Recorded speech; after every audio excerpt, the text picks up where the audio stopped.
미국 시장은 5월 CPI가 3년 만에 최고치로 나오면서 그동안 순환매로 갈렸던 자금이 한 번에 같은 방향으로 빠지는 동반 폭락의 하루였습니다.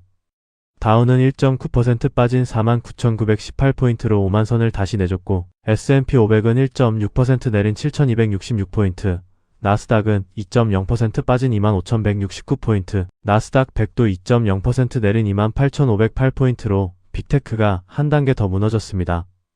필라델피아 반도체 지수는 3.6% 빠진 12,206포인트로 어제 1.9% 하락에 2배 가까운 낙폭을 더했고 그동안 순환매를 받쳐주는 한쪽이었던 소형주 러셀 2000도 1.1% 내려 같은 방향으로 합류했습니다.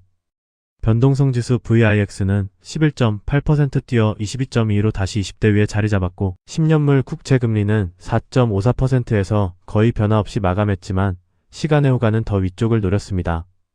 매크로 쪽의 가장 큰 변수는 오늘 아침 5월 CPI였습니다. 헤드라인 CPI가 전년 대비 4.2%로 4월에 3.8%에서 한 단계 올라가 3년 만에 최고치였고 전월 대비로도 0.5% 상승했습니다. 가솔린 등 에너지 가격이 60% 이상을 차지했고 에너지 가격은 1년 사이 23.5% 올랐습니다. 다만 변동성이 큰 에너지를 뺀 코어 CPI는 0.2% 월간 상승에 2.9% 연간 상승으로 그나마 안정세를 유지해 인플레가 광범위하게 다시 가속되고 있다기보다 에너지가 핵심 요인이라는 해석을 남겼습니다.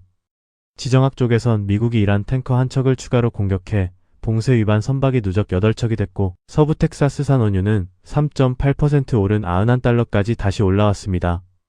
환율은 1,528원, 금은 3.3% 빠진 4,118달러였습니다. 트럼프 전 경제자문은 연준이 금리를 올리는 건 시간 문제라고 짚었습니다. 이번 주 큰 이벤트는 내일 5월 PPI와 목요일 마감 후 스페이스X 상장 가격 결정, 그리고 금요일 미시간대 소비자 심리지수가 남아있습니다. 개별주 흐름에서는 그동안 자리를 받쳐주던 종목들까지 모두 같은 방향으로 빠졌습니다. 엔비디아는 3.7% 내린 200달러로 어제 회복분을 다시 토했고 브로드컴은 5.1% 내린 372달러로 일주일째 하락이 누적됐습니다.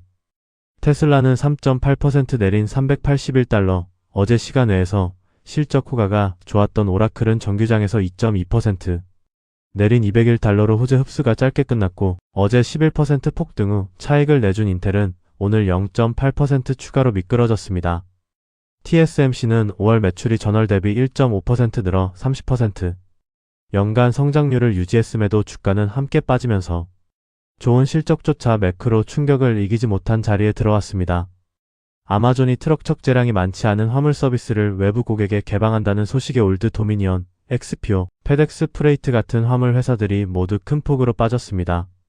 시장에서는 슈와브의 쿤스 매니저가 AI 되돌림은 건강한 흐름이고 변동성 사이클의 초입일 뿐이라고 평가한 반면 오라클을 보는 다른 한쪽에서는 꽃이 시들기 시작했다는 시각도 나왔습니다.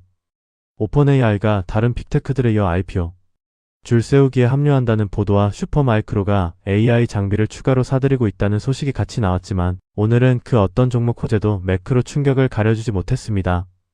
오늘 배울 점은 같은 시장 안에서 어제까지 보이던 갈라짐이 한 번에 같은 방향으로 모이는 자리, 즉 자산 동조화가 무엇을 뜻하는가입니다. 어려운 단어부터 먼저 풀어보겠습니다.